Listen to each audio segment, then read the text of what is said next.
It's the thrill. I suppose it makes you feel alive when you do something.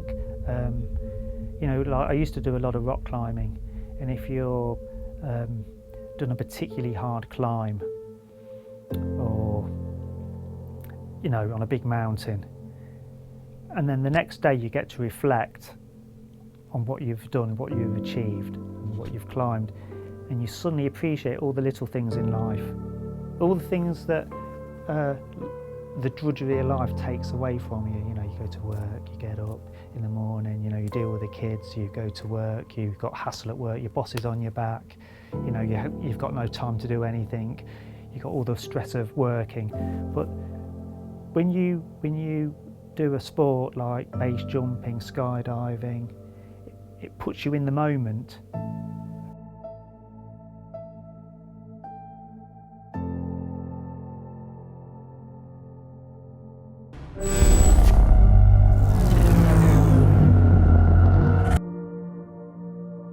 I was climbing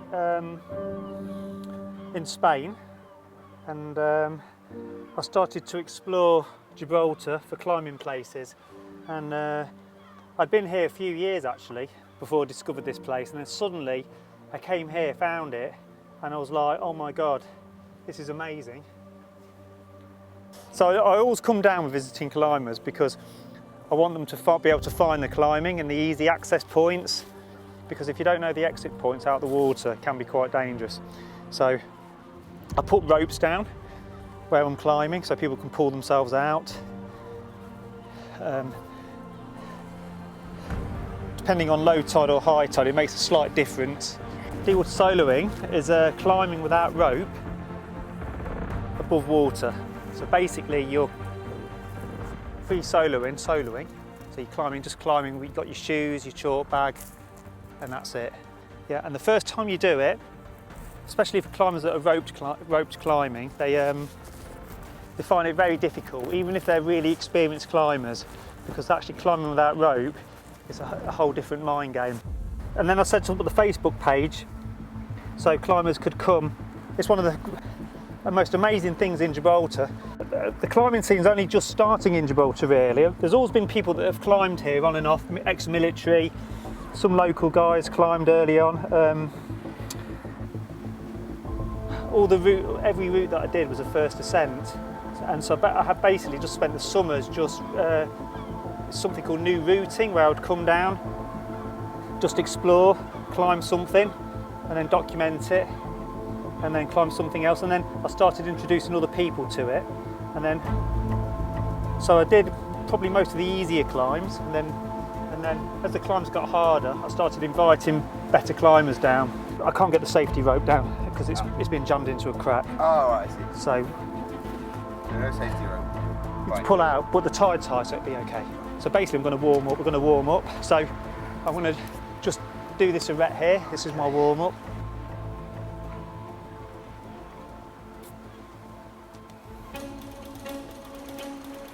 I do not believe that anyone has gazed upon the Rock of Gibraltar and not thought about what it would feel like to climb it. Growing up in Gibraltar, I had always wanted to try my hand at rock climbing, but there was no easily accessible way to get into the sport. Yeah, you go for that one, and then you go up again, and hand over the top again. That's it, and then bump again, over the top, let's bump again, that's it. About 15 years ago, I met Simon Looms, a local climber and like-minded thrill seeker who had been climbing in Gibraltar and Andalusia already for a number of years. That's it. You got a big, round there's a big hold. That's it. He opened my eyes to the climbing potential in and around Gibraltar, a climbing mecca for climbers from all around the world. That's it. Get your hand behind, perfect. In the summer, it's a little bit more forgiving, and people should always come with other people, like a little group, have a little dinghy maybe, safety boat, maybe carry a life jacket even. Yeah. But if you do get into trouble here, the best place is to swim to the submarine pier and climb out there. You can't actually swim against the tide, it's impossible. People love it down here, they come here, they can't believe it, how beautiful it is. I'm going to climb a bit further. I'm going to climb a bit further here, then you can come here and go straight up, and then I'll follow you up. And I'll just talk you through it if you need. Although I think you're climbing well enough to do it, so actually I'm just going to climb it. You'll be fine.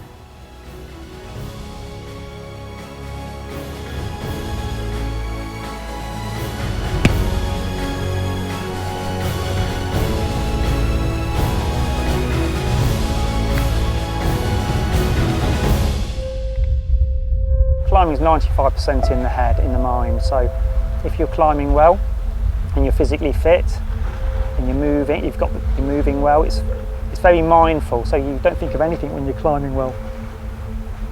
You're just in the moment, and it's just the places it takes you to. I mean, you know, when you're younger, you do try dangerous routes, and there are routes here that are hard and you don't want to fall on them, and you have to dig deep to climb them, some of the routes. You have to really try. And sometimes you have to give yourself a talking to, you know, to sort of like get up it, you know, because actually jumping off could be worse than actually falling off climbing it. So sometimes you just have to dig deep.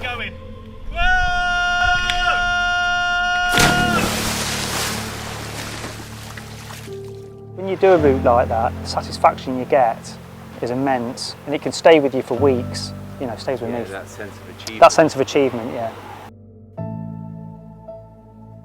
And the Rotary Club did a charity event, and Catherine Desneville came. She climbed it. There was 4 climbers, her and her husband, and 2 other climbers. And she did a recce on the first day and climbed it. And then on the second day, it was pouring with rain. It was terrible, and she climbed it in the rain. Really? Yeah, and then she wanted to climb it without rope as well. Wow. She wanted to just untie and climb it because she was a world-class climber. And she's probably the best climber that's, you know, been in Gibraltar. You know, and I came out to watch her climb it, and I stood in the rain to watch it. Gibraltar could be a real destination for climbing. Well, it might be one day. Not just climbing. I mean, there's all sorts. They should. I mean, they could put a via ferrata here. Yeah. To make the rock accessible, you know, and sort of accessible to sort of people that don't really climb, so they could experience the you know, the outdoors more and the excitement. Right, you're going to climb? I'm going to climb. But seriously climbing in my early 20s, and I've been climbing ever since. And I'm 53 now, so it's a long time.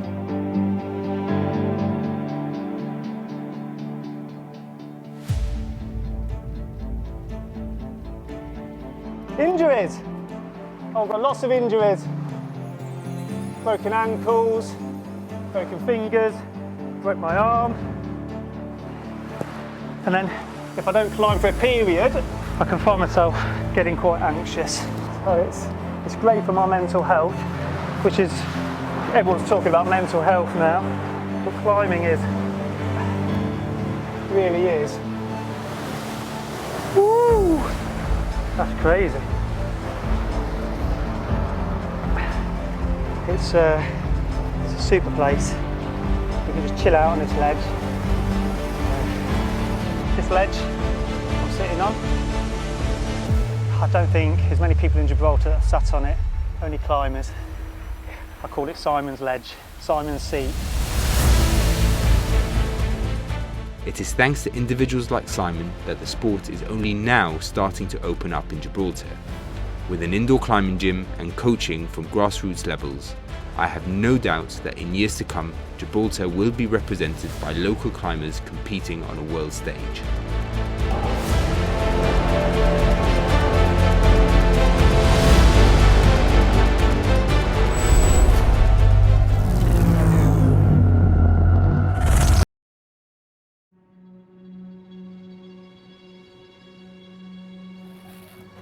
You're on this loop, and I will come out on this side.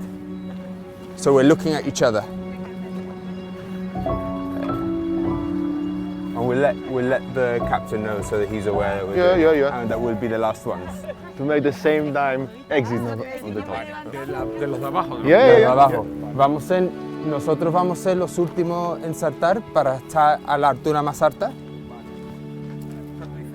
Para tener una separación vertical. Aquí o aquí, ¿no? Sí. Justamente. Sí.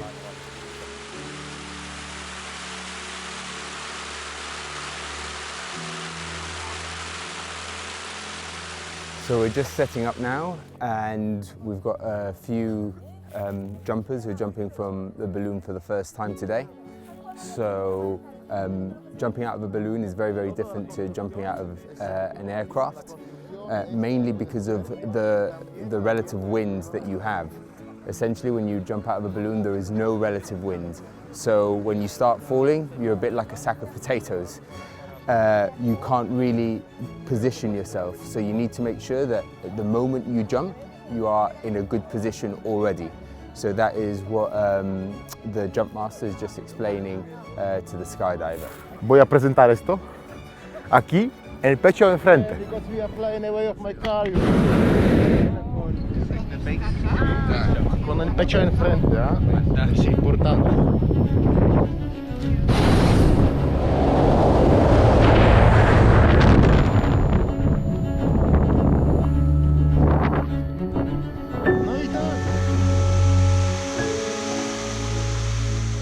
So this is the third time that I'm jumping out of a hot air balloon with this company here in Sevilla, and obviously depending on the direction of the wind will dictate where the balloon takes off from.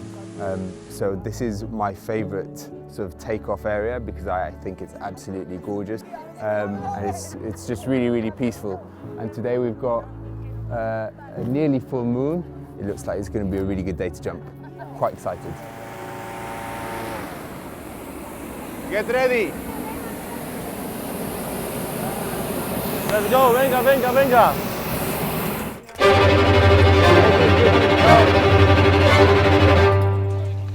I'm really excited. I think like the first time I ever jumped out of a hot air balloon, I was really panicking. So I think now, the third time, I get to really enjoy it and enjoy the view and enjoy everything else around me and not have to worry about what I'm doing.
Enjoy the jump.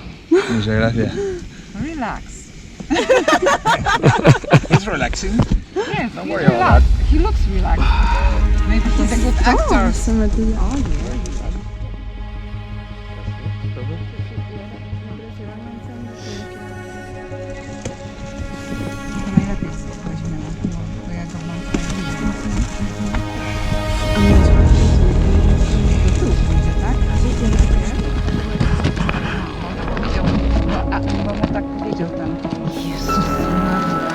No se pudo aguantar. O kurka.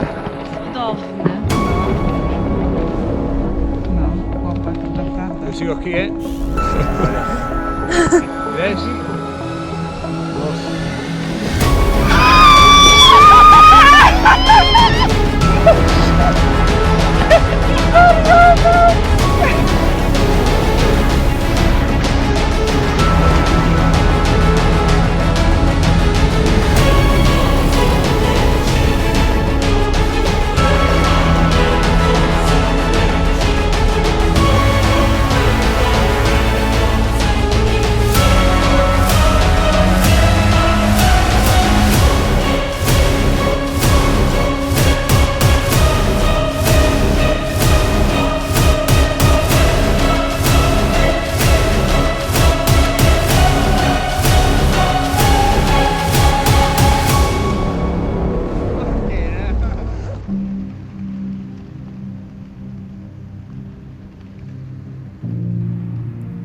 I think out of all the balloon jumps, for me that one's been the best. Like we managed to get good altitude, the wind was perfect, good landing site. Time of change. Something is going to be changed in the life of the skydiver, so he's trying to build the self-confidence, or something have been changed already, and he's trying to prepare himself for the new life. Of course, some of the skydivers are just the monkey in the color jumpsuits, but I think it is something spiritual in skydiving, and it is something spiritual in the extreme activities. The activities, they are connected with the high risk of losing the life, or high risk of losing the homeostasis.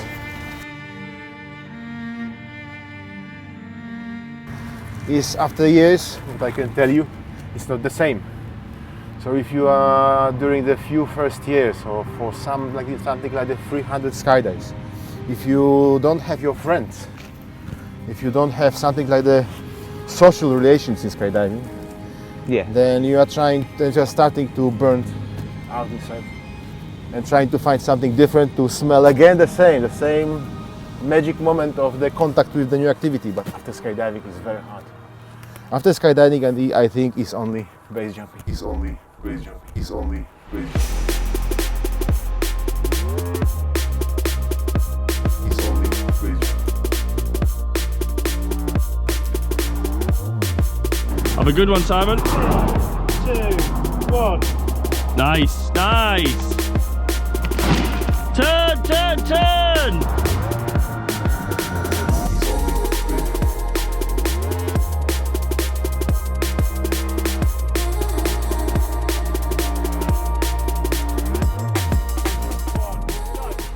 Base jumping is the next level buzz. I mean, the excitement, the whole process, it just sort of takes over, and then you're instantly planning. You know, you're buying a rig, you're planning your first jumps, you're meeting up with the guys who you were jumping with, you're planning little mini adventures.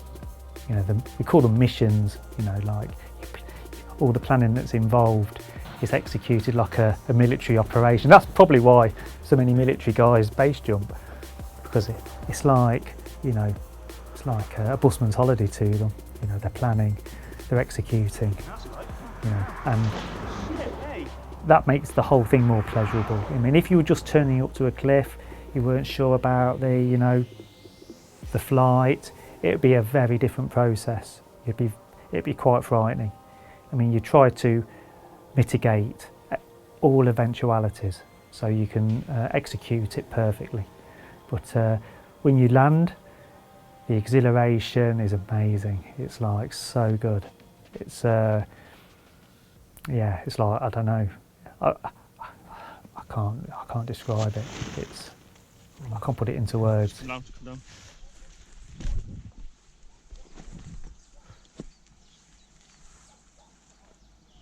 Okay, Simon. Have a good one. Have a good one, mate. Right, you got me? Yeah, got you. 3, 2, 1, see ya!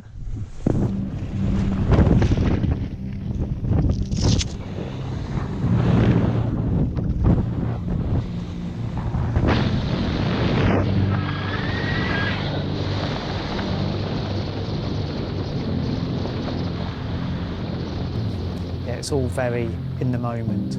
So from start to finish, your thought process is just basically the jump, the landing, the approach, and then the landing. And then you can enjoy it afterwards. After you've landed, you feel an exhilaration, which is great.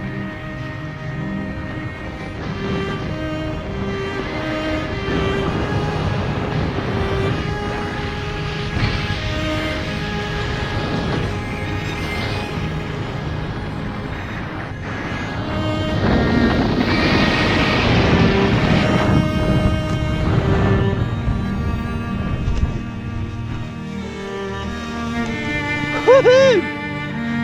Epic! Well, no one wants to die. My main fear isn't so much death, it's serious injury, life-changing injury. So, Okay, Simon, have a good one. you know, when you go rock climbing, things can go wrong and you can have an accident, you can fall off. It's the same with all dangerous sports. You try to mitigate those circumstances. You need a certain amount of fear to do a jump. So you're actually, all your senses are alert, you're scared, but you don't want to be over scared because being full of fear stops you performing. So when you have to pull your chute like this, you have to have muscle memory. So you do it automatically, and if you're filled with utter dread, you're not going to be able to do it. So you have to be able to manage that fear level. I try not to think about death, to be honest. That's not my... I'm not about death, I'm about having fun.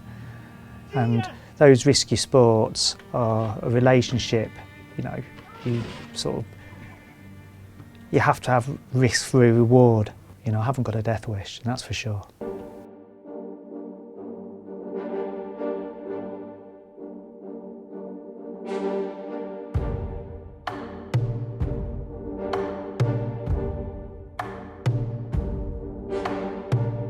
In the back of my mind, I always knew I was going to try.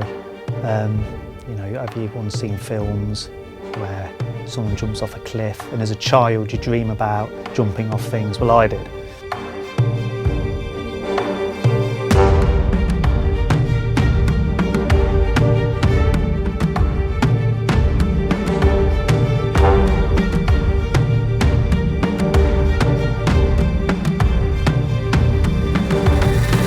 As soon as you do a base jump and then you've done like maybe 20 base jumps, you think, actually, I really, really like this. And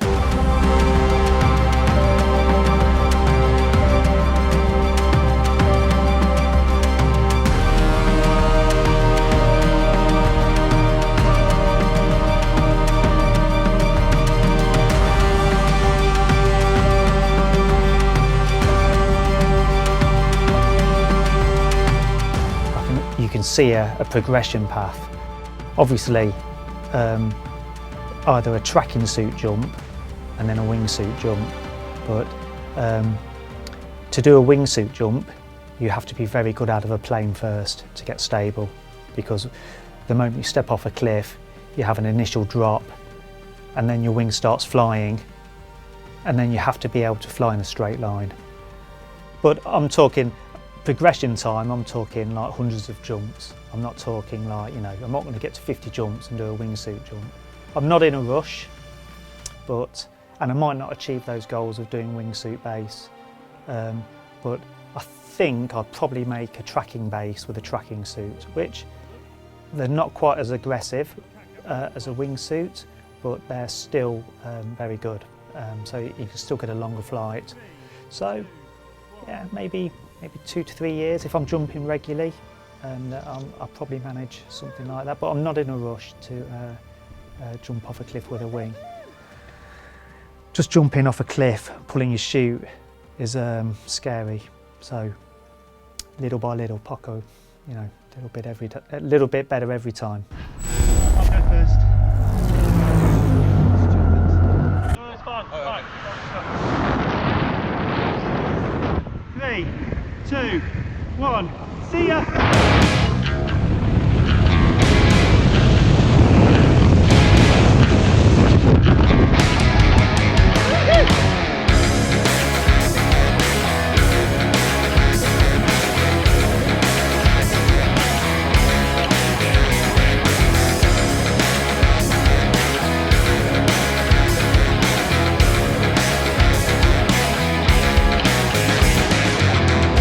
We've been fractured, torn